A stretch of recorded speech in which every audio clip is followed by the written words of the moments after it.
Hola, ¿qué tal? Mi nombre es Concepción Isabel y mi compañera se llama Karen Guadalupe.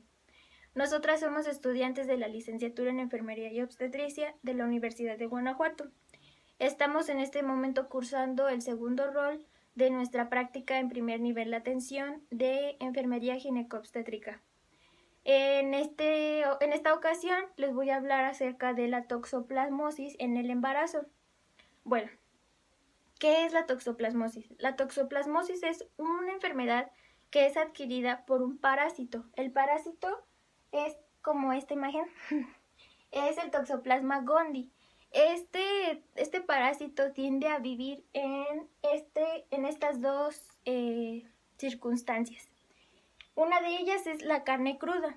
Cuando tú consumes carne, debe de tener un tiempo de cocción adecuado para que tú puedas ingerirla. Es adecuado que tú estés vigilando constantemente ese tiempo de cocción para que no la consumas cruda o mal cocinada. En las heces de gato, ¿por qué? Porque aquí existe el ooquiste, que es en donde está este parásito, y mientras tú estés en contacto con esas heces de gato, puedes llegar a adquirir esa infección. Es adecuado que esta actividad la delegues a otra persona para que tú no estés en riesgo. Se transmite de madre a hijo. Esto quiere decir que pues como tú consumes las cosas, pues tú puedes pues sí, pasar esa infección a tu hijo. Los factores de riesgo pues son el VIH-Sida, las quimioterapias, porque te mantienen tu sistema inmune bajo. Esto quiere decir que eres más susceptible a adquirir ese tipo de enfermedades o de infecciones. La medicación. ¿A qué me refiero? Cuando estás en un tratamiento de medicamentos esteroideos o medicamentos inmunosupresores, constantemente tu sistema inmune, otra vez, vuelve a estar bajo. Esto quiere decir que eres más pues susceptible a adquirir estas enfermedades e infecciones, al igual que otras más que conocemos. Pero este parásito en sí es más común en las gestantes. ¿Qué son las medidas que puedes tener? Mi compañera les va a hablar acerca de eso más adelante, pero lo que a mí me toca hablar es que debes de limpiar adecuadamente las superficies en donde tú haces tu comida, en donde estás constantemente dejando los utensilios con los que haces la comida. Limpiar adecuadamente las frutas y las verduras. Esto es muy importante porque es el alimento que debes de estar consumiendo durante tu gestación para mantenerte bien. Entonces es adecuado que lo sigas haciendo. Y bueno, mi compañera va a continuar. Gracias.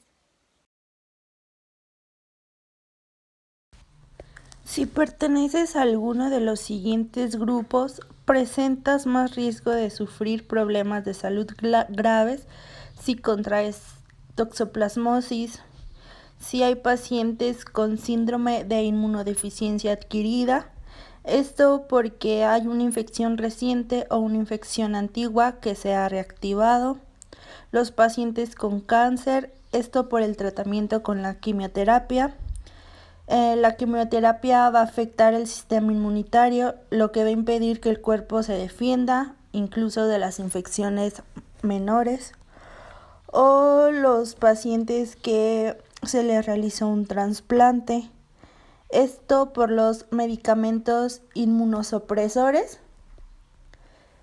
Estos son para que el organismo no rechace el órgano. Estos son los más comunes. La toxoplasmosis en pacientes inmunocomprometidos tiene dos etapas. La aguda, que es cuando el paciente obtiene el parásito Toxoplasma gondii una vez, o la forma recurrente, que es cuando un paciente tuvo el Toxoplasma gondii una vez, pero años atrás, y se vuelve asintomático. Y luego, como está en un estado de inmunosupresión, el Toxoplasma gondii se reactiva y genera cuadros recurrentes, es decir, que aparece y desaparece. Y luego aparecen de nuevo. En el caso de los pacientes con SIDA, se consideran que están en riesgo de padecer una reactivación por Toxoplasma gondii cuando el conteo de linfocitos TCD4 alcanza una cantidad menor a 100 células por mililitro. Debemos de resaltar que la toxoplasmosis es una enfermedad seria en pacientes inmunocomprometidos y esta sin tratamiento la mortalidad es del 100%.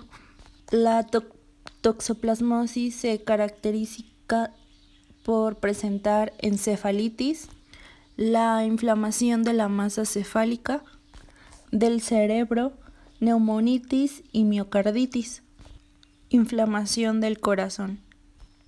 La neumonitis se caracteriza por fiebre, disnea y tos no productiva. En caso de la encefalitis se caracteriza por hemiparesia, es decir, una parálisis parcial de una mitad del cuerpo, hemiplegia, parálisis completa de una mitad del cuerpo. También puede haber parálisis de nervios centrales, afasia, alteración del habla, ataxia, alteración de la coordinación de los movimientos y confusión. También cuando se hacen estudios en estos pacientes de resonancia magnética o de tomografía se pueden encontrar estas lesiones. Esta enfermedad se llamaría entonces neurotoxoplasmosis. Ahora hablemos de mujeres embarazadas y toxoplasmosis. En este caso, en las mujeres embarazadas se produce una enfermedad benigna y poco específica, que si presenta síntomas se caracteriza por un malestar general, fiebre, cefalea y mialgias.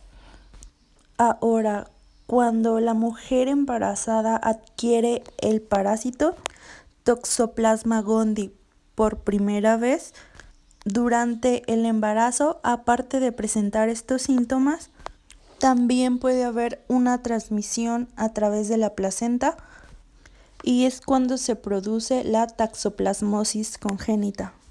Esta es una enfermedad grave que puede provocar niños nacidos prematuros y con bajo peso, mortinatos y abortos, fiebre, ictericia, exantema, hepatoesplenomegalia, miocarditis y neumonía.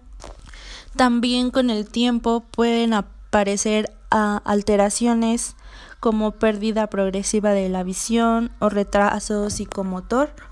También pueden presentar encefalitis e hipertensión intracraneal debido a que estas lesiones provocadas por el parásito Toxoplasma gondii puede provocar que el recién nacido nazca con hidrocefalia. Algo más que debemos de valorar es el riesgo del daño fetal. En este gráfico el color rojo representa el daño fetal y en azul el tiempo de infección fetal, es decir, el tiempo en que la madre embarazada adquirió el Toxoplasma gondii por primera vez. En este caso, si la mujer embarazada se infecta por primera vez con el parásito Toxoplasma gondii, en el primer trimestre del embarazo hay mucho riesgo de daño fetal. Si la infección se produce en el segundo trimestre del embarazo, hay un menor riesgo de daño fetal. Y si la infección de Toxoplasma gondii aparece en el tercer trimestre, hay un mínimo daño de riesgo fetal. El diagnóstico de la enfermedad toxoplasmosis se caracteriza por ser complejo, porque a veces los signos y síntomas son inespecíficos.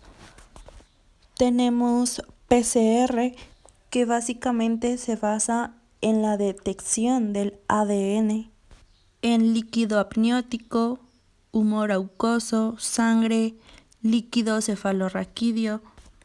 Básicamente en cualquier líquido se puede encontrar el parásito y se puede utilizar esta técnica para detectar la presencia de su material genético.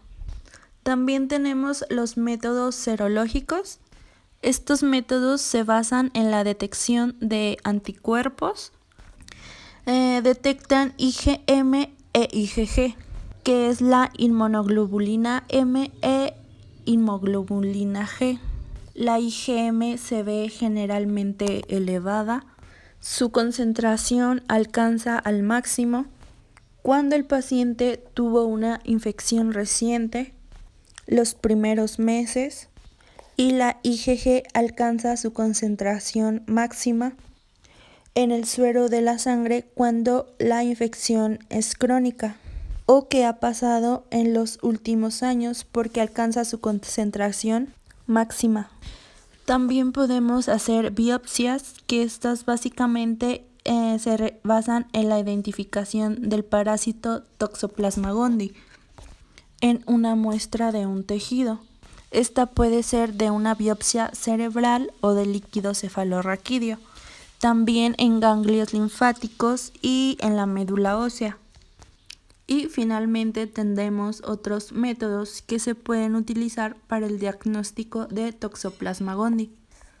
Una de ellas es la toxoplasmina, que consiste en aplicarle al paciente de manera intradérmica una pequeña cantidad de antígeno, básicamente de proteínas del parásito Toxoplasma gondii, y se espera a que pasen algunos días, 1 u 2 días, y luego se evalúa el área donde se le inyectó esas proteínas para ver si está endurecida. Si es así, se entiende que el paciente ha estado expuesto al parásito de Toxoplasma gondii. El tratamiento de la enfermedad toxoplasmosis.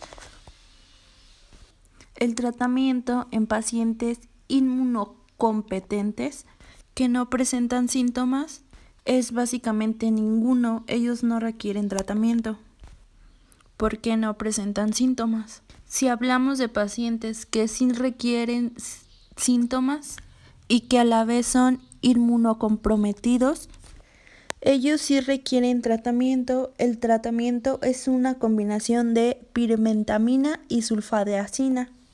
También hay que aplicar ácido folínico o leucorobin, porque la piretamina actúa inhibiendo la síntesis de ácido fólico, lo que hace que actúe como un efecto tóxico para la médula ósea. Por lo tanto, se aplica pirimetamina y sulfodiazina acompañado de ácido folínico para contrarrestar el efecto tóxico de la pirimetamina. Y teniendo en cuenta que en pacientes inmunocomprometidos, las dosis que se aplican de estos fármacos son mayores. En caso de mujeres embarazadas, tenemos un fármaco llamado espiramicina. Este fármaco no atraviesa la placenta, por lo tanto se puede utilizar para prevenir que si una mujer estuvo expuesta a Toxoplasma gondii, evitar que se produzca la transmisión fetal de madre a hijo. Pero si el feto ya se contagió con Toxoplasma gondii, entonces para evitar la toxoplasmosis fetal, para minimizar los signos y síntomas, se puede utilizar pirimetamina y sulfadiazina. Pero estos fármacos tienen un factor teratogénico muy importante, por lo tanto solo se pueden aplicar a una mujer embarazada al final del segundo trimestre del embarazo o en el tercer trimestre del embarazo, para minimizar al máximo las posibilidades que estos fármacos produzcan también alteraciones congénitas en el feto. Finalmente, hablemos de la prevención. La prevención es simple porque vemos que la enfermedad se transmite por vía oral.